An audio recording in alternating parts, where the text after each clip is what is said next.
Hello everyone, आज मैं आप लोगों को कारो रिवाइज कराने जा रहा हूँ। Chapter number 8 audit report and कारो होता है ना, ठीक है। तो उसमें पहले कारो करा रहा हूँ। I am calling it chapter 8B। Let's start the revision. कारो के ऊपर कुछ कॉपी नोट्स है, जब जरूरत होंगे तब आता रहेंगे, तब तक के लिए यहाँ से स्टार्ट करते हैं। नाउ कारो 2020, कारो 2020 इज अ रिपोर्टिंग रिक्वायरमेंट। ये बात अपने जहन में बिठा लो, it is a reporting requirement. Reporting requirement auditor को इसके ऊपर रिपोर्ट देनी होती है। कहाँ देता है? एनेक्शर। ऑडिटर की मेन ऑडिट रिपोर्ट होती है, उसके साथ दो एनेक्शर जाते हैं, एक कारो का एनेक्शर और एक इंटरनल फाइनेंशियल कंट्रोल का IFC का एनेक्शर। तो CARO is an annexure to the audit report, it's a reporting requirement. यहां मेरी सबसे बड़ी जिम्मेदारी क्या एज अ CA रिपोर्ट करना। नाउ कारो के अंदर इन्होंने बोला there are 21 clauses. How many clauses? 21 clauses. इन 21 क्लॉजेस में कोशिश करना क्लॉज नंबर याद रखने की। कारो ICAI और मिनिस्ट्री ऑफ कॉर्पोरेट अफेयर्स का मिला के बनाया हुआ एक लीगल फॉर्मेट है। ये पैराग्राफ्स में होता है। कारो के अंदर 4 पैराग्राफ होते हैं। पैराग्राफ 1 नॉन एप्लीकेबिलिटी, कौन से कंपनीज पे कारो नहीं लगेगा। Paragraph 2 applicability. पैराग्राफ 3 सबसे इंपॉर्टेंट है, it contains the 21 reporting clauses. And paragraph 4 वो बेसिकली ये है कि कारो के 21 क्लॉज में अगर आपने कहीं भी कोई एडवर्स रिमार्क बोला है तो उसका आपको रीजन देना पड़ेगा। तो हम तुम सबके लिए काम का है पैराग्राफ नंबर 3। अब जो 21 क्लॉजेस है ना, वो रोमन स्टाइल में लिखे जाते हैं, ऐसे रोमन 1, रोमन 2, रोमन 3, रोमन 4, ऐसे। तो ऐसे करके 21 क्लॉजेस है। All the 21 clauses are given in paragraph 3। तो इसीलिए हम लोग लिखते हैं पैरा, ये देखो इधर, पैराग्राफ 3 का क्लॉज 1, क्लॉज 2, क्लॉज 3, इस तरह से, ठीक है। नाउ एकदम शुरू से इंपॉर्टेंट चीज तुमको बता देता हूं, ध्यान से देखना। अगर आप होल्डिंग कंपनी के ऑडिटर हो, किसके ऑडिटर हो? होल्डिंग कंपनी के ऑडिटर। तो होल्डिंग कंपनी जो है वो 2 फाइनेंशियल स्टेटमेंट्स बनाती है, स्टैंड लोन फाइनेंशियल स्टेटमेंट्स और कंसोलिडेटेड फाइनेंशियल स्टेटमेंट्स। आपको दोनों के ऊपर ऑडिट रिपोर्ट देना है, दोनों ऑडिट रिपोर्ट में कारो जाएगा। लेकिन एक फर्क है, स्टैंड लोन FS में जो कारो लगता है उसके अंदर 20 क्लॉजेस पे रिपोर्ट किया जाता है, और कंसोलिडेटेड FS के अंदर जो कारो लगता है उसमें 1 से लेकर 20 तक के क्लॉज रिपोर्ट नहीं होते, केवल और केवल 21 नंबर क्लॉज रिपोर्ट किया जाता है। तो 20 clauses are reported in the caro of standalone FS. 21st number, 21 number clause is reported in the audit report, in the caro audit report of consolidated FS. Okay. अब ये total कितने clauses हैं? 21 है। हम लोग को इसको नाम को अच्छे से याद रखना है। ये देख लो इधर, पहला वाला क्या है? फील्ड CS, FILLD, फेल्ड के बदले field, company secretary CS। Fixed asset, inventory, loan investment, deposit, cost record, statutory dues. फिर नेक्स्ट 7 क्लॉजेस को याद करने के लिए निमोनिक है, यूडिफ NRI, यू डिफरेंट NRI। मैंने हर क्लॉज को ना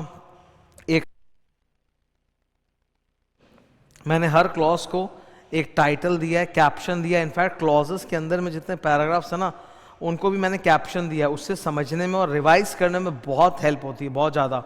तो ये जो 7 क्लॉजेस, इसको मैं बोलता हूँ you different NRI, यूडिफ NRI, UDIF। You से अनरिकॉर्डेड इनकम, मतलब इनकम टैक्स पे आपने चोरी की है, अनरिकॉर्डेड इनकम। D से डिफॉल्टर कंपनी, I से इंटरनल ऑडिट, F से फ्रॉड। फिर NRI, N से निधि कंपनी, R से RPT डिस्क्लोजर, और 14 नंबर क्लॉज होता है हम लोगों का ये इंटरनल ऑडिट 14 नंबर है, इशू प्रोसीड्स 10 नंबर है। फिर लास्ट के ये 7 clauses, binocular Gucci, BNCR GUC, binocular BNCR, barter transaction, NBFC transaction, cash losses, resignation, binocular Gucci GUC, going concern, unspent CSR, और लास्ट में कंसोलिडेटेड FS। ये clause numbers बड़े important होते हैं, याद करने, ठीक है। अब सबसे पहले ये देख लो, अब ये वाले टॉपिक से मुझे क्वेश्चन आने के चांसेस नहीं लग रहे हैं। उसका एक रीज़न मैं पढ़ा देता हूँ, पर फिर भी पहले पढ़ लो। What are the 6 types of companies जहाँ पे ऑडिटर को कारो लगाने की ज़रूरत नहीं है, जो कारो से एग्जेम्प्टेड है? Banking company, insurance company, not for profit company, OPC company, small company, and last वाला private company that satisfies all the 4 conditions. Number 1, it is not a holding और a subsidiary of a public company. और बाकी 3 है, 1 crore, 1 crore, 10 crore. Paid up capital plus reserve surplus 1 crore, borrowings 1 crore, turnover 10 crore. अब इसको थोड़ा सा detail में याद करना है। ओके, मैं तो इसको 1 1 10 बोल के याद रखता हूँ, पर थोड़ा अंदर से भी पढ़ेंगे। पहला 1 करोड़ क्या है? PUSC, paid up share capital, उसमें इक्विटी प्रेफरेंस दोनों आएगा। प्लस आर, आर मतलब reserves, not free reserves, all reserves, plus surplus मतलब पीएल का क्रेडिट बैलेंस, ये मिला के less than equal to 1 CR होना चाहिए तो एग्जाम्पशन मिलेगा। अब यहाँ पर ICAI ने रिजर्व्स का मतलब बताया कि आप रिजर्व्स में क्या क्या लोगे। बोला दुनिया का जो सबसे गंदा रिजर्व है ना वो भी आप ले लेना, रिवैल्यूएशन रिजर्व। तो यहाँ रिजर्व्स में सब आएगा, all capital reserves, all revenue reserves, revaluation reserve minus PL debit balance, सब आएगा इसके अंदर, ठीक है। फिर नेक्स्ट है number 2, borrowings. Borrowings from bank और FI should be less than equal to 1 CR at any point during the year. ये नहीं कि ईयर एंड पे। बोरोविंग्स आप कहीं भी पढ़ते हो ना तो वो हमेशा eight any point during the year होता है। मतलब मान लो ड्यूरिंग द ईयर 1 करोड़ पार हो गया था, पर ईयर एंड पे हमने चुका के लेस देन 1 करोड़ कर लिया, मतलब उससे फर्क नहीं पड़ता। एनी पॉइंट 1 करोड़ पार हुआ था, CARO is applicable. And third point, turnover नहीं है, एग्जैक्ट भाषा में ये लिखा हुआ है, revenue as per schedule 3 including revenue from discontinuing operations, मतलब सारा रेवेन्यू लेना है। What's the difference between the word revenue and turnover? Turnover comes from the sale of goods and services. Revenue means turnover plus other income, interest income, dividend income सब जोड़ के। तो revenue as per schedule 3 including revenue from discontinuing operation should be less than equal to 10 CR। अब मैं क्या बोल रहा हूँ कि इसके आने का उतना चांसेस अब रह नहीं गया है, बिकॉज स्मॉल कंपनी के डेफिनेशन में अमेंडमेंट आ गया है। स्मॉल कंपनी का डेफिनेशन है 10 करोड़ और 100 करोड़। ऑब्वियसली अभी राइट नाउ एप्लीकेबल नहीं है, नेक्स्ट से एप्लीकेबल होगा। बट अब आप सोचो, हमें कोई प्राइवेट कंपनी का डेटा दिया हुआ है, हमने जब ये अप्लाई किया, ठीक है, तो देख रहे हैं ये फुलफिल नहीं हो रहा है, तो इसमें वो एग्जेम्प्ट नहीं हो पाएगा। इसमें नहीं हो पाएगा तो क्या हुआ, स्मॉल कंपनी में एग्जेम्प्ट हो जाएगा, क्योंकि स्मॉल कंपनी के अंदर बोरोविंग्स वाला पॉइंट होता ही नहीं है, खाली पेड अप कैपिटल टर्नओवर है। अब आपका पेड अप कैपिटल कितना ही बढ़ाओ, 1 करोड़ के ऊपर 10 करोड़ के तो अंदर ही होगा। वैसे ही रेवेन्यू या टर्नओवर 10 करोड़ से भले ही ऊपर चला जाए, पर 100 करोड़ के तो नीचे ही होगा, तो यहां नहीं तो वहां वो एग्जेम्प्ट हो ही जाएगा। मतलब chances are, listen to me, today any private company that you go for audit, वो अगर येलो डिब्बे को सेटिस्फाई ना भी करे सर, तो वो स्मॉल कंपनी को तो सेटिस्फाई कर ही देगा और वहां एग्जेम्प्ट हो जाएगा। तो इस पे क्वेश्चन आने थोड़े अब मुश्किल हैं आने वाले टाइम पे।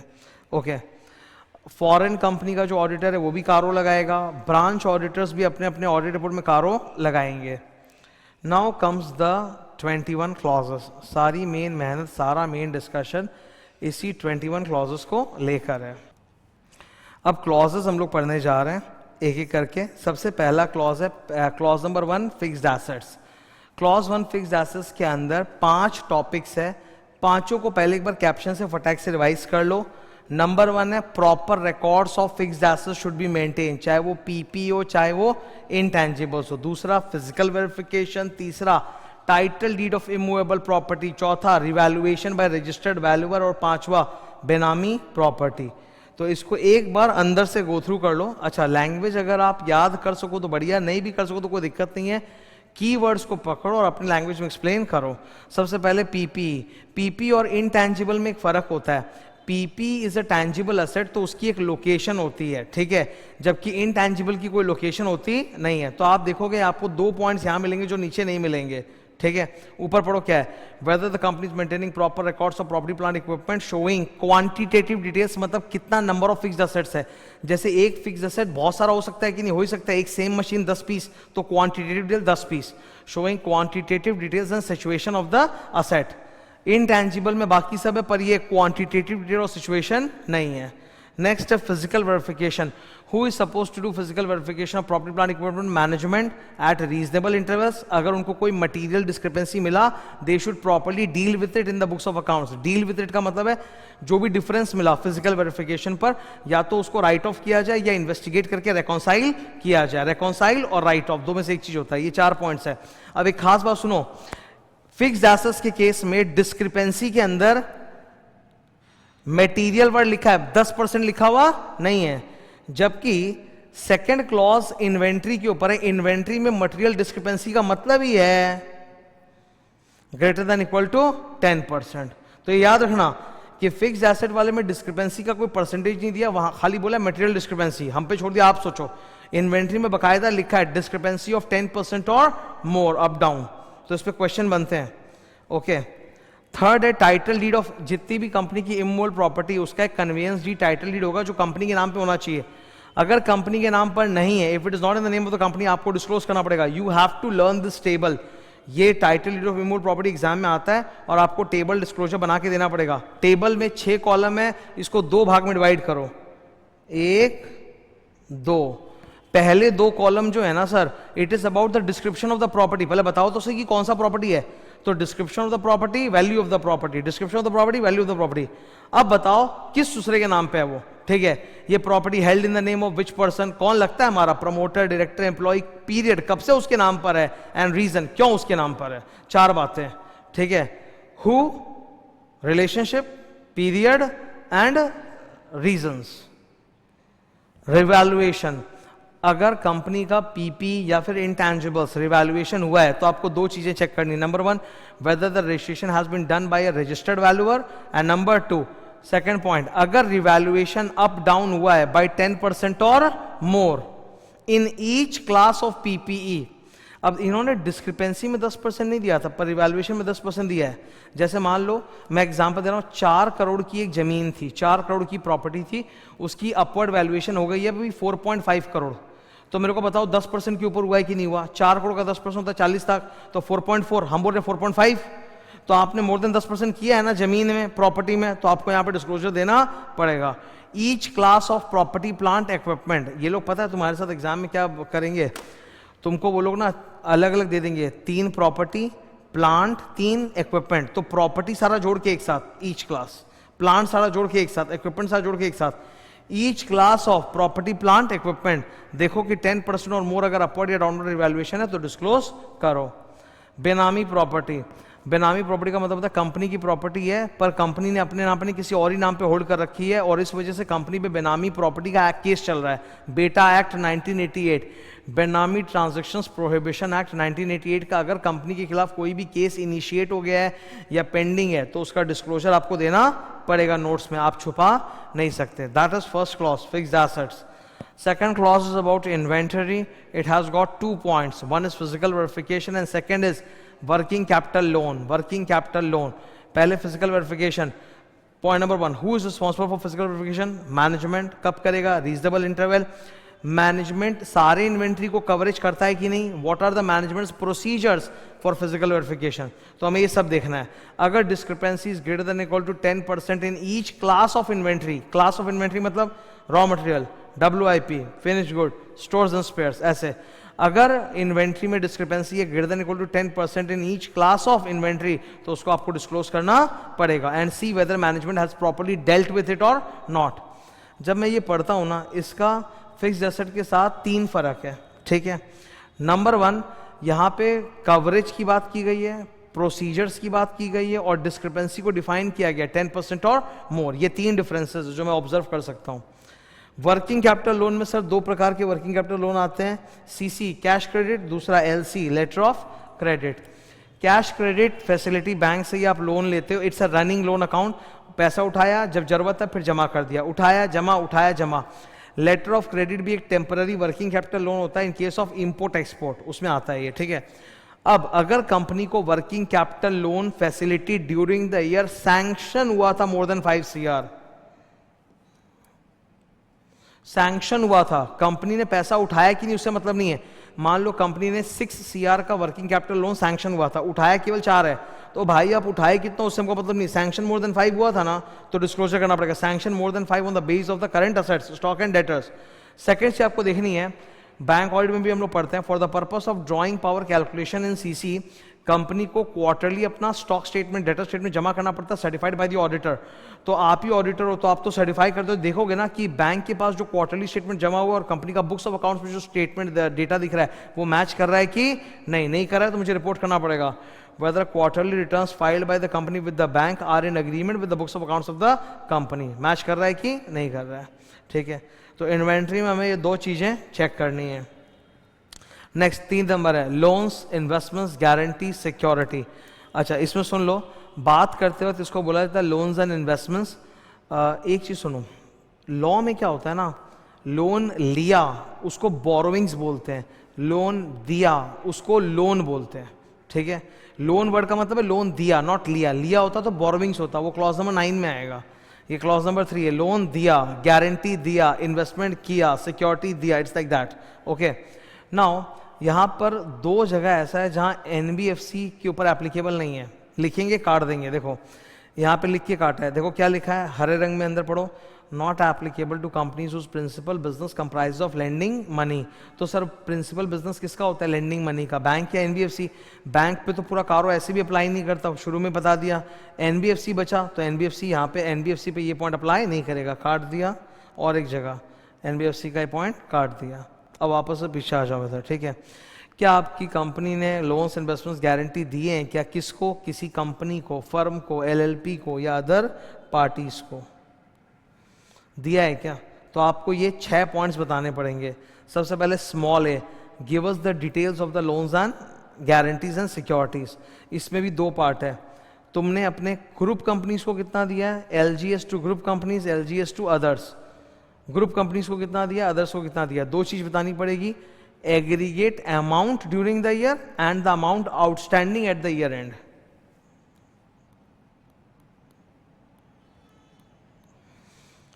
First bracket is during the year, how much amount have you given to group companies, and second bracket how much is outstanding, उसमें से कितना रीपे हो गया माइनस करो, how much is outstanding as on 31st March। ये group companies के लिए भी डिस्क्लोज करना है, ये अदर्स के लिए भी करना है। गौर से सोचा जाए, ये पूरा का पूरा जो टॉपिक है small A, it is about loans not about investments. LGS लिखा है ना, लोन गारंटी सिक्योरिटी, ये इन्वेस्टमेंट्स पर नहीं है।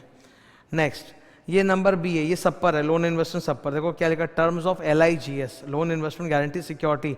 तो हमने जो भी लोन इन्वेस्टमेंट दिया है उसके टर्म्स एंड कंडीशन कंपनी के लिए प्रेजुडिशियल या हार्मफुल नहीं होने चाहिए।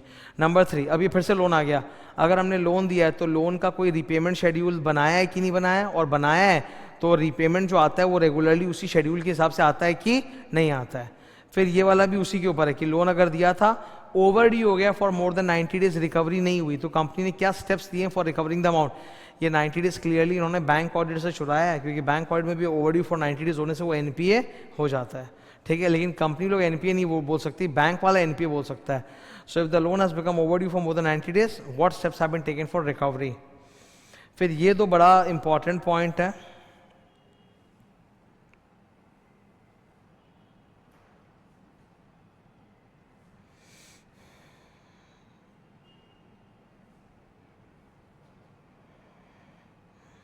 ये loan extension renewal fresh loan, इसका मतलब है हमने जिसको लोन दिया था उसकी फाइनेंशियल पोजीशन खराब है, वो पे नहीं कर पा रहा है, तो वो रिन्यू करने बोल रहा है, एक्सटेंड करने बोल रहा है, फ्रेश लोन देने बोल रहा है। ये सब इंडिकेट करते हैं बुरा हुआ है। हमें क्या क्या डिस्क्लोज करना है? Disclose number 1 red colour, amount of such loan, let say 6 crore. Number 2 percentage of such loan to the total loan. अब देखो example, loan extension 2 crore, loan renewal 2 crore, fresh loan 2 crore, other loan 4 crore, total कितना? 10 करोड़। तो 10 करोड़ में से कितना है जो एक्सटेंशन, रिन्यूअल या फ्रेश लोन है? 6 crore. And how much is in percentage? 60%। तो वही मैंने लिखा है,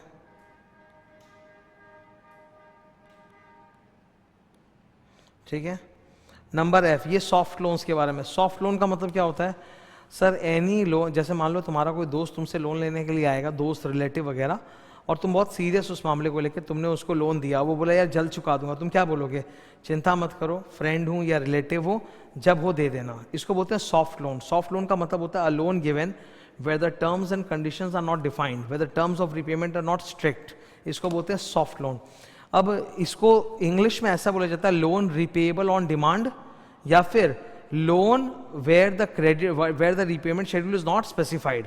सेकंड भाषा तो क्लियर है, पर लोन पेएबल ऑन डिमांड से स्टूडेंट लोग कंफ्यूज जाते हैं। उनको लगता है कि लोन पेएबल ऑन डिमांड का जब मैं मांगूंगा तब देना पड़ेगा। भाई फिर वो सॉफ्ट लोन नहीं, फिर तो वहां हार्ड लोन हो गया, ठीक है। ये बोलने की भाषा होती है लोन पेएबल ऑन डिमांड, इसका मतलब यही होता है कि जब हो तब दे देना, तो सॉफ्ट लोन है, ठीक है। अच्छा, सॉफ्ट लोन आप किसको देते हो? जो आपका कोई सगा संबंधी लगता है। वैसे ही कंपनी अगर सॉफ्ट लोन देगी तो किसको देगी? प्रमोटर, रिलेटेड पार्टी को। अच्छा, जरूरी है क्या कि प्रमोटर और रिलेटेड पार्टी को जितना भी लोन देगी सारा का सारा सॉफ्ट हो? नहीं, थोड़ा सॉफ्ट थोड़ा नॉर्मल भी तो हो सकता है। तो हम लोग को 3 चीज डिस्क्लोज करनी होती है यहाँ पे। Amount of the soft loan, number 2 soft loan as a percentage of total loans, number 3 soft loan as a percentage of total loan to promoter and related party. ये एग्जाम्पल है, हमने प्रमोटर रिलेटेड पार्टी को soft loan दिया 2 करोड़ का, other loan दिया 8 करोड़ का, total loan 10 crore का। तो प्रमोटर रिलेटेड पार्टी को हमने 10 करोड़ का लोन दिया, उसमें सिर्फ 20% ही सॉफ्ट लोन है। और हमने और भी पार्टीज को लोन वोन दिया है, ठीक है, soft loan to other person, soft loan to other loan to other person 19 crore, ऐसे 20 करोड़, टोटल 30 करोड़। अब हम लोग को परसेंटेज में कोट करना है। सबसे पहले what is the amount of soft loan, 2 crore तो ग्रीन कलर, 2 करोड़ तो रिलेटेड पार्टीज को और 1 करोड़ अदर्स को, तो मिला के 3 करोड़ है, 3 करोड़। फिर percentage of soft loan to total loan 3 crore divide by 30 crore 10%। फिर percentage of soft loan to to total loan to related party promoter, तो अगर खाली रिलेटेड पार्टी का बोल रहा है ना, तब टोटल लोन भी रिलेटेड पार्टी का लो, सॉफ्ट लोन भी रिलेटेड पार्टी का ही लो। तो soft loan to related party कितना है, 2 करोड़, उस और टोटल कितना 10, 2 बाई 10 20%, ठीक है। ये इलस्ट्रेशन था समझाने के लिए। लोन्स इन्वेस्टमेंट्स का चौथा क्लॉज है, वो बहुत सिंपल है, 2 लाइन का, उसमें यही, उसमें खाली लीगल कंप्लायंस चेक करना है कि अगर कंपनी ने लोन्स इन्वेस्टमेंट्स किए हैं तो सेक्शन 185 186 फॉलो किया है कि नहीं किया है ना। 185 186 खाली तो मैं रेफरेंस के लिए मैंने डाला है, लीगल प्रोविजंस, बाकी आपके सिलेबस में तो ऐसे है नहीं। नंबर 5 डिपॉजिट्स, अगर कंपनी ने अपने मेंबर से या पब्लिक से फिक्स डिपॉजिट एक्सेप्ट किया है तो आपको 2 चीज चेक करनी है, compliance and court order. If the company has accepted deposit, whether the company has complied with number 1 RBI directives, section 73 to 76 and number 3 deposit rules, ठीक है, ये नियम माना है कि नहीं, अगर कॉन्ट्रावेंशन है तो बताओ क्या क्या है, डिस्क्लोज करो। सेकंड पैराग्राफ है, अगर कंपनी ने कोई डिफॉल्ट किया और एनसीएलटी ने कोई ऑर्डर पास कर दिया तो कंपनी ने एनसीएलटी का ऑर्डर फॉलो किया कि नहीं। फॉर एग्जाम्पल फिक्स डिपॉजिट्स वगैरह जितने भी होते हैं ना, almost all of them are secured. तो अगर बैंक एफडी का पैसा नहीं चुका, कंपनी अगर डिपॉजिट्स का पैसा नहीं चुका पा रहा है तो एनसीएलटी ऑर्डर करे कंपनी को कि तुमने इनके लिए जो सिक्योरिटी गिरवी रखा तो उसको बेचो, पैसा लाओ और पैसा चुकाओ। तो क्या कंपनी ने ये आदेश माना है कि नहीं माना है। सेक्शन 148 कॉस्ट रिकॉर्ड्स, इसमें 2 सवाल है, क्या आपके क्लाइंट के ऊपर कॉस्ट रिकॉर्ड्स एप्लीकेबल है कि नहीं, और अगर एप्लीकेबल है तो उन्होंने कॉस्ट रिकॉर्ड्स मेंटेन किया है कि नहीं किया है। कॉस्ट रिकॉर्ड्स कौन सी कंपनीज पे अप्लाई करता है sir, those companies which belong in the list of 39 industries and जिनका ओवरऑल टर्नओवर 35 CR या उससे ज्यादा है, उन पे अप्लाई करता है कॉस्ट रिकॉर्ड्स, ठीक है। Number 7 very famous statutory dues, there are 2 types of statutory dues, undisputed, disputed. Undisputed statutory dues का मतलब है मुझे पता है कि मुझे 4 लाख इनकम टैक्स देना है, इनकम टैक्स डिपार्टमेंट भी बोल रहे हैं तुमको 4 लाख ही देना है, तो मेरे और उनके पीछे कोई डिस्प्यूट नहीं है, तो फिर जब डिस्प्यूट नहीं है तो एक ही चीज बचा, दे दो पैसा। तो ये लोग का पहला सवाल है whether the company is regular in paying the undisputed statutory dues, company अपना अनडिस्प्यूटेड ड्यूज बराबर दे देती कि नहीं, और अगर कोई अनडिस्प्यूटेड ड्यू को ड्यू हुए मोर देन 6 मंथ्स हो गया ऑन 31 मार्च तो डिस्क्लोज करो, ठीक है। तो यहां पर इधर whether the company is regular in depositing undisputed statutory dues, एक लिस्ट दिया हुआ है, income tax, GST, EPF, ESI, VAT, cess, you don't have to learn because इन्होंने यहाँ क्या लिखा है, एंड एनी अदर स्टैट्यूटरी, तो सारे स्टैट्यूटरी ड्यूज आ गए उसमें। सेकंड, वो स्टैट्यूटरी ड्यूज जिसको ड्यू हुए मोर देन 6 मंथ्स हो गया ऑन 31 मार्च, उसका टैबुलर डिस्क्लोजर डालो। जैसे कंपनी ने एडवांस टैक्स नहीं दिया, तुम लोगों को तो मालूम होगा एडवांस टैक्स पेमेंट का डेट क्या होता है, 15 जून, 15 सितंबर, 15 दिसंबर और मार्च, करेक्ट है, यही होता है एडवांस टैक्स का डेट। तो कंपनी एडवांस टैक्स नहीं दे रही है, तो पहले वाला क्वार्टर का जो एडवांस टैक्स होता है वो 15 जून से लेके 31 मार्च 9.5 महीना हो गया, सेकंड क्वार्टर का 15 सितंबर से 31 मार्च 6.5 महीना हो गया, तो ये दो तो डिस्क्लोज करो। 15 दिसंबर वाला जो एडवांस टैक्स है उसको ड्यू है 3.5 महीना हुआ है, तो वो डिस्क्लोज नहीं करना है। डिस्प्यूटेड स्टैट्यूटरी ड्यूज, अगर कंपनी का कोई भी डिस्प्यूट चल रहा है कोर्ट वगैरह में किसी टैक्स वाले अमाउंट को लेके, तो आपको डिस्क्लोज करना पड़ेगा कौन से लॉ में केस चल रहा है, कितने अमाउंट का केस चल रहा है, किस फोरम में केस पेंडिंग है। फोरम का मतलब कोर्ट हो सकता है, कमिश्नर भी हो सकता है। जैसे इनकम टैक्स में cases commissioner of income tax appeals के पास भी पेंडिंग होते हैं, तो वो भी फोरम माना जाएगा। आईटीएटी में पेंडिंग होता है इनकम टैक्स एपलेट ट्राइब्यूनल, तो वो भी फोरम माना जाएगा। तो आपको वो डिस्क्लोज करना पड़ेगा स्टैट्यूटरी ड्यूज। इसमें एक लाइन बहुत सुंदर सी है, a mere representation to the department is not a dispute. Department ने शो कॉज नोटिस भेजा, हमने जवाब भेज दिया, ये कोई डिस्प्यूट नहीं है, इसको अनडिस्प्यूटेड ही मानेंगे। 8 नंबर, आपने इनकम टैक्स में चोरी की थी, इनकम टैक्स वालों ने अब आपकी वो चोरी पकड़ ली, अनडिस्क्लोज्ड इनकम, छुपाई हुई इनकम, तो आपने इनकम टैक्स के सामने वो सरेंडर कर दिया इनकम और उस पर टैक्स भी दे दिया।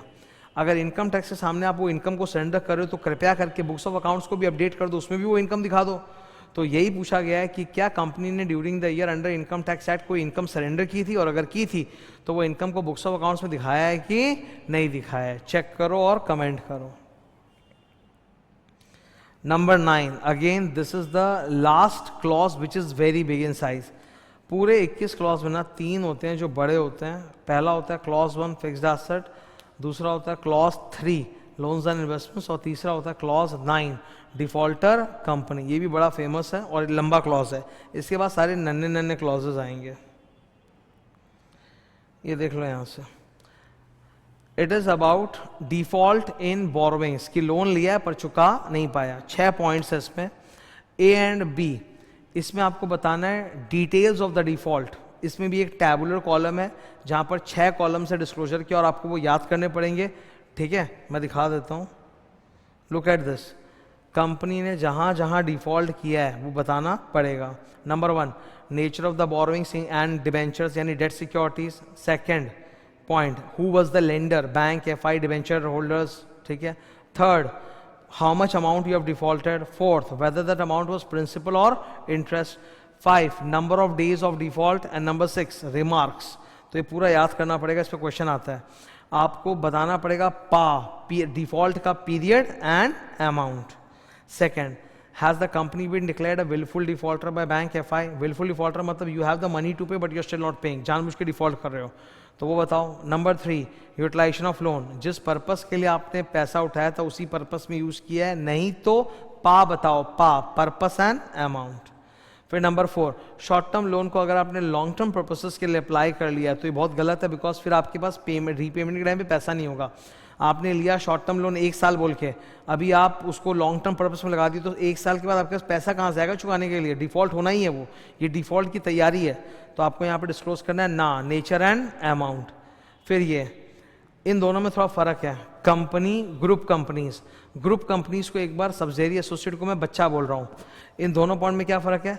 इसमें बच्चों के खातिर लोन लिया है, इसमें बच्चों को बेच के लोन लिया है, ठीक है। दो में फर्क है, बच्चों को गिरवी करके लोन लिया है। यहाँ पर होल्डिंग कंपनी ने अपने सब्सिडियरी एसोसिएट जेवी के खातिर लोन लिया है, ठीक है। Whether company has raised funds to meet the obligations of the group companies, तो आपको डिस्क्लोज करना है ना नेचर एंड अमाउंट। और यहाँ पे क्या हो रहा है, ग्रुप कंपनीज, मेरी ग्रुप कंपनीज क्यों है? क्योंकि मैं उनके अंदर 50%, 20%, 25% इक्विटी शेयर होल्ड करता हूँ, तो वो इन्वेस्टमेंट्स मैंने प्लेज करके बैंक के पास लोन लिया है, ठीक है।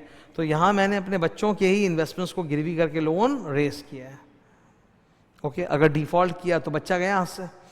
सब्सिडियरी में मेरे पास 60% शेयर्स थे, वही मैंने गिरवी करके लोन लिया, अगर मैंने लोन नहीं चुकाया तो शेयर्स तो बैंक का हो गया, तो यानी वो company no longer my subsidiary. अब बैंक वाला पता नहीं किसको बेचेगा। Number 10 issue proceeds. इशू 2 तरह का होता है, public issue, private placement. Public issue IPO FPO के केस में आपको सिर्फ चेक करना है यूटिलाइजेशन, कि पब्लिक इशू जिस पर्पस के लिए किया था पैसा उसी पर्पस के लिए डिस्क्लोज यूज किया है और कोई पर्पस के लिए नहीं। अगर किया है तो डीडीआर बताओ, डिले डिफॉल्ट रेक्टिफिकेशन।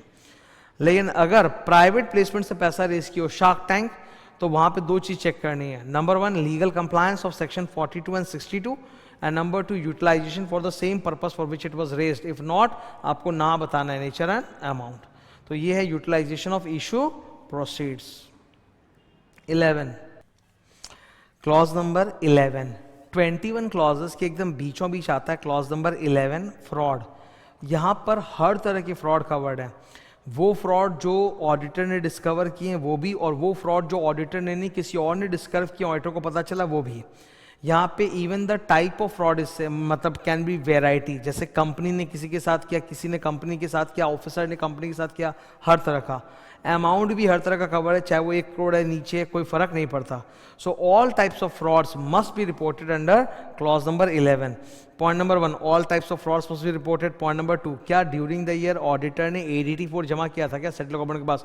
वो तब होता है व्हेन एनी ऑफिसर और employee of the company has committed a fraud against the company for an amount of greater than equal to 1 CR, तब होता है, वरना नहीं। एंड नंबर 3 क्या ड्यूरिंग द ईयर कोई विसल ब्लोअर कंप्लेंट्स मिले थे? विसल ब्लोअर मतलब कंपनी के किसी कर्मचारी ने अंदर बहुत बड़ी पोल खोल दी थी किसी टॉप लेवल के ऑफिसर की, उसको बोलते हैं विसल ब्लोअर एम्प्लॉय। तो विसल ब्लोअर कंप्लेंट अगर आया तो उसको ऑडिटर ने कंसिडर किया है कि नहीं किया है। तो ये 3 बातें फ्रॉड वाली, ये तो बड़ा फेमस है, याद ही कर लेना इसको। निधि कंपनी भी वंस इन अ वाइल आ जाता है एग्जाम में चौंकाने के लिए। Nidhi company is basically a micro finance company, ये हम लोग सुनते भी हैं उसमें। ये देखो इधर, one of the most famous example is माँ बेन निधि लिमिटेड। ये बेसिकली गरीब परिवारों से ही डिपॉजिट लेता है, करंट अकाउंट नहीं होता, sorry, saving account, fix deposit, और उनको छोटे छोटे अमाउंट का लोन देता है, specially gold loan, home loan वगैरह। यहाँ पर एक नियम है कि Nidhi company can only deal with its members. तो तुम इनमें चाहे अपना अकाउंट खोलने जाओ, चाहे लोन लेने जाओ, ये लोग तुमको अपना एक शेयर देके अपना शेयर होल्डर बना देंगे, फिर डील करेंगे। अब यहाँ 3 कंडीशन है। Nidhi company is like a micro bank, micro finance. इसकी एक औकात है, ये डिपॉजिट कितना एक्सेप्ट कर सकता है, maximum 20 times net owned funds. खुद की जितनी औकात है उससे 20 गुना ज़्यादा डिपॉजिट एक्सेप्ट कर सकता है, उससे ज़्यादा नहीं। तो पहला कंडीशन चेक करना है, maximum deposit it can accept is equal to 20 times of net owned fund. Second, जैसे बैंक को लिक्विडिटी रेशियो मेंटेन करना पड़ता है, तुम लोग को भी करना पड़ता है, पर एक फ़र्क है, बैंक को 20% लिक्विडिटी मेंटेन करना पड़ता है, तुम लोग को सिर्फ 10%, बिकॉज तुम्हारे यहाँ करंट अकाउंट होता भी नहीं है कि लोग रुपया उठाते रहेंगे। And number 3, Nidhi company has not defaulted in repayment of deposit. गरीब आदमी लोग यहाँ पर आके एफडी वगैरह करते हैं, तो फिक्स डिपॉजिट के टाइम पे कोई डिफॉल्ट होना नहीं चाहिए। No default in repayment of interest और प्रिंसिपल ऑन मैच्योरिटी। यही है निधि कंपनी, सिंपल। फिर रिलेटेड पार्टी, ये छोटा सा है, खाली इतना सा, वो तो मैंने समझाने के लिए इतना डाल दिया है। जितने भी रिलेटेड पार्टी ट्रांजैक्शंस है उसको लेके 2 चीज चेक करनी है, legal compliance of section number 177 188 and disclosure as per accounting standard 18। तो ये देखो इधर मुझे 2 चीज चेक करनी है। नंबर 1, कंप्लायंस ऑफ 177 188, मतलब ऑडिट कमेटी का अप्रूवल, बोर्ड ऑफ डायरेक्टर्स का अप्रूवल, शेयर होल्डर्स का approval if transaction exceeds a certain value हुआ कि नहीं, जो कि मैं मिनट से चेक कर लूंगा, और रजिस्टर MBP 4 से चेक कर लूंगा, ठीक है। और डिस्क्लोजर चेक करना है कि एज पर अकाउंटिंग स्टैंडर्ड 18 हुआ है कि नहीं हुआ है, financial reporting framework. Number 14, internal audit system. क्या इस कंपनी में कमेंसुरेट मतलब औकात के बराबर इंटरनल ऑडिट सिस्टम है कि नहीं है। Commensurate with the size of the business and the nature of the business. Company कितनी बड़ी है, धंधा किस टाइप का, उसके मुताबिक उस प्रपोर्शनेट इंटरनल ऑडिट सिस्टम है कि नहीं है। दूसरा, अगर इंटरनल ऑडिटर्स ने अपनी रिपोर्ट दी है तो उनकी रिपोर्ट को मैंने कंसिडर किया है अंडर SA 610। बार्टर ट्रांजैक्शन, ये भी 2 लाइन का है पर समझाने के लिए नीचे रेफरेंस है। बार्टर का मतलब होता है कंपनी ने अपने ही डायरेक्टर या डायरेक्टर से जुड़े हुए किसी पर्सन के साथ एसेट एक्सचेंज किया है। इस पे भड़ क्वेश्चंस आते हैं एग्जाम में, मैं बता देता हूँ।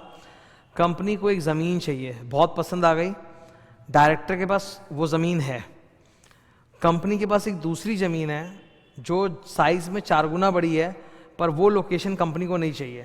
तो कंपनी ने डायरेक्टर से बोला एसेट एक्सचेंज करोगे क्या, अदला बदली करोगे क्या, तुम मेरी ज़मीन ले लो, मुझे अपनी ज़मीन दे दो, और मेरी ज़मीन तो और भी बड़ी है पर वो दूसरे लोकेशन पर है। डायरेक्टर बोला ओके डन। तो इसको बोलते हैं बार्टर ट्रांजैक्शन। बार्टर ट्रांजैक्शन के 2 कंडीशंस होते हैं, ऑर्डिनरी रेजोल्यूशन पास करना पड़ेगा और रजिस्टर्ड वैल्यूअर से दोनों असेट्स जो एक्सचेंज और उनकी वैल्यू निकलवानी पड़ेगी। तो यहाँ पे मुझे यही चेक करना है कि if the company has entered into a barter transaction they have done the legal compliance also of section number 192। वही मैंने यहाँ पर डिस्क्राइब किया है, ठीक है। Okay, next NBFC 16 number clause क्या है, NBFC। 2 पॉइंट NBFC के ऊपर है और 2 पॉइंट CIC के ऊपर है। तो what is NBFC and what is CIC? Look, NBFC is a company that satisfies the twin conditions. Number 1, sir NBFC लोग का कोई धंधा नहीं होता, ना मैन्युफैक्चरिंग, ना ट्रेडिंग, ना सर्विस प्रोवाइडिंग, कुछ नहीं। NBFC केवल पैसे से पैसा कमाता है। पैसे से पैसा मतलब इनका मेजॉरिटी असेट्स जो होता है वो लोन्स एंड इन्वेस्टमेंट्स के फॉर्म में होता है। मतलब दे हैव गिवन लोन जिस पे इंटरेस्ट कमाएंगे, दे हैव मेड इन्वेस्टमेंट्स जिस पे interest income, dividend income, capital gains कमाएंगे, यही इनका मेन कमाई का जरिया। तो they are majority assets, 50% of assets से ज़्यादा फाइनेंशियल असेट्स है, और इनकम फ्रॉम फाइनेंशियल असेट्स जो है वही उनका मेजर इनकम भी है, more than 50% of total income. So अगर ये 2 कंडीशन सेटिस्फाइड हो जाए तो उसको NBFC मानेंगे, और NBFC को RBI से सर्टिफिकेट ऑफ रजिस्ट्रेशन लेना पड़ता है। अब क्या होता है ना, आजकल पता चलता है बहुत सारी कंपनीज है जो काम NBFC वाला कर रही है बट वो RBI से रजिस्ट्रेशन नहीं लेती है, तो पता ही नहीं चलता कि वो भाई NBFC है, पता ही नहीं चलता, जो कि गलत है। तो ऑडिटर के ऊपर ये ड्यूटी डाल दी है कि ऑडिटर चेक करेगा कि whether the company is required to get itself registered under section 45 IE of the RBI act 1934। मतलब क्या लोग NBFC के अंदर रजिस्टर होना इनको चाहिए क्या। Number 2, are they conducting non banking activities in housing finance activities without obtaining certificate of registration. तो हमारा क्लाइंट अगर एनबीएफसी जैसी हरकतें कर रहा है पर एनबीएफसी की तरह आरबीआई के पास रजिस्टर्ड नहीं है तो हमें यहाँ बताना पड़ेगा। एक स्पेशल टाइप ऑफ एनबीएफसी होता है जिसको हम लोग बोलते हैं सीआईसी, कोर इन्वेस्टमेंट कंपनी। ये बेसिकली बड़े बड़े ग्रुप्स में होल्डिंग कंपनी का काम करता है। ये कोई ट्रेडिंग नहीं करता, कुछ नहीं, ये बस इन्वेस्टमेंट्स को होल्ड करके रखता है। ग्रुप कंपनीज होते हैं ना, उनके इन्वेस्टमेंट्स को होल्ड करता है। इसको बोलते हैं core investment company. 90% of their assets is investments और उसमें भी 60% is equity share investment. Reliance company के अंदर 3 सीआईसीज हैं, पढ़ लो।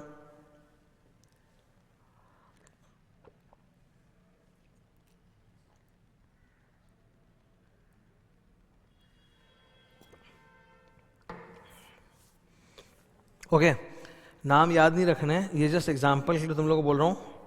Reliance has 3 core investment companies, मतलब ये ग्रुप होल्डिंग कंपनीज हैं। ओके, अब सीआईसी को लेके आपसे प्रश्न पूछे गए हैं। पहला प्रश्न,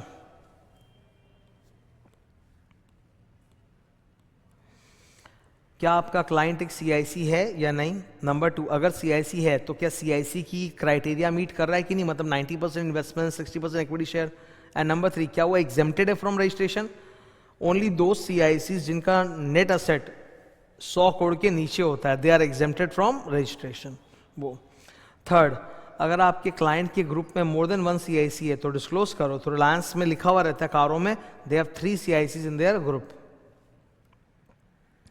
कैश लॉस, क्या कंपनी को करंट ईयर या प्रीसीडिंग ईयर में कैश लॉस हुआ था? अगर हाँ तो डिस्क्लोज करो। मैंने मैक्लियोड का एग्जांपल भी दिखाया था। एक कंपनी है मैक्लियोड रसल, चाय बनाने वाली कंपनी है, बहुत बड़ी कंपनी है जो डूब रही है, तो उसमें कैश लॉसेस है भर भर के। नेक्स्ट, रेजिग्नेशन, क्या पिछला ऑडिटर रिजाइन किया था? अगर हाँ तो जो न्यू इनकमिंग ऑडिटर है, he will consider all the issues, objections and concerns raised by the resigning auditor. Resigning auditor से कम्युनिकेट करो, बताएगा ना क्या क्या झमेला है, तो उन सबको कंसिडर करो। इसमें मैंने अडानी का एग्जांपल दिया था कि डेलॉयट रिजाइन किया था और बीडीओ ज्वाइन किया था, पर डेलॉयट ने कोई इशू रेस नहीं किया। 19 number, very famous, very important, going concern के ऊपर है। आजकल ये ऐसे 570 के साथ मिक्स होके आता है कारों में, ठीक है। 19 नंबर क्लॉज, गोइंग कंसर्न। 2 बातें हैं। नंबर 1, कैप्शन को पढ़ो, evaluate the parameters of going concern. And number 2, material uncertainty 1 साल। तो सबसे पहले इवैल्यूएट द पैरामीटर्स, उसको याद करने के लिए रालोम या फिर मोलर बोल लो। मैं मोलर बोल के याद करता हूँ। पीछे का दांत जो सबका होता है 32वां दांत, वो जो लास्ट के 4 दांत होते हैं ना, 2 2 8 हो गए, मतलब शायद 2 2, हाँ 2 4 8, वो उनको मोलर्स बोलते हैं ना। ये तो पता होगा। जैसे incisor, canine, pre molar, molar. कई जन अपना 32वां दांत उखड़वाते हैं बिकॉज वो गलत तरह से ग्रो करता है तो बहुत पेन होता है। विजडम टूथ भी बोला जाता है, दैट इज मोलर, ठीक है। तो मोलर एम से, ये ऐसे लाइन से क्या क्या कंसिडर करूंगा मैं फॉर गोइंग कंसर्न? लाइन से मोलर एम से management plan, other things, else, liabilities, assets, ratios, इनको कंसिडर करते हो मुझे क्या लगता है। Number 2, whether the auditor is of the opinion that there is no material uncertainty about going concern and that the company will be able to meet all its liabilities arising within 1 year, कि 1 साल के अंदर जितनी भी liability जब arise होगी तब तक हम उसको मीट कर देंगे। नंबर 20, अनस्पेंट सीएसआर, इसके ऊपर एक मास्टर चार्ट है जो लॉ से ही है।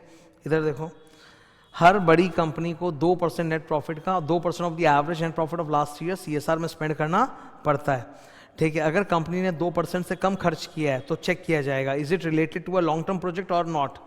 If it is related to a long term project like this one, multi year project, तो 30 दिन के अंदर, फाइनेंशियल ईयर एंड खत्म होते ही 30 दिन के अंदर उसको एक सेपरेट एस्क्रो अकाउंट में डालेंगे, अनस्पेंड सीएसआर अकाउंट, और 3 फाइनेंशियल ईयर्स में यूज करेंगे। वरना 3 फाइनेंशियल ईयर जब खत्म होगा 30 डेज के अंदर जो भी पैसा बचा है वो प्रधानमंत्री के फंड में डाल देंगे, शेड्यूल 7 फंड। और अगर वो अनस्पेंड सीएसआर किसी लॉन्ग टर्म प्रोजेक्ट से रिलेटेड था ही नहीं, तब with in 6 months from the end of financial year उसको हम लोग ट्रांसफर करेंगे टू प्रधानमंत्री फंड। यही बात लिखा है। ऊपर वाले में बोला है शॉर्ट टर्म सीएसआर, नीचे वाले में बोला है long term project, ongoing project. Long term CSR का मतलब क्या है? आप अपने शहर में पब्लिक टॉयलेट बनवा रहे हो, अस्पताल बनवा रहे हो, पार्क्स रेनोवेट कर रहे हो, ये सब हो गया लॉन्ग टर्म सीएसआर। 21 नंबर, मैं होल्डिंग कंपनी, इसमें भी मैंने तुम लोग को अडानी का एग्जांपल दिखाया था। मैं होल्डिंग कंपनी का ऑडिटर हूँ। सब्सिडरी कंपनीज के ऑडिटर्स ने अपने अपने कारों में कुछ क्वालिफिकेशन दिया है, तो मैं भी एक चार्ट बना के डालूंगा कि ये सब्सिडरी है, इनके ऑडिटर्स ने कारों की कौन से क्लॉज नंबर में क्वालिफिकेशन दिया है, वो मुझे डिस्क्लोज करना पड़ेगा। ठीक है, ख़त्म होता है कारो का रिवीजन। सो कारो बस क्विक, ठीक है, सारी बातें कर ली हमने, फटाफट कर ली, बस यही है। अब we will start audit report.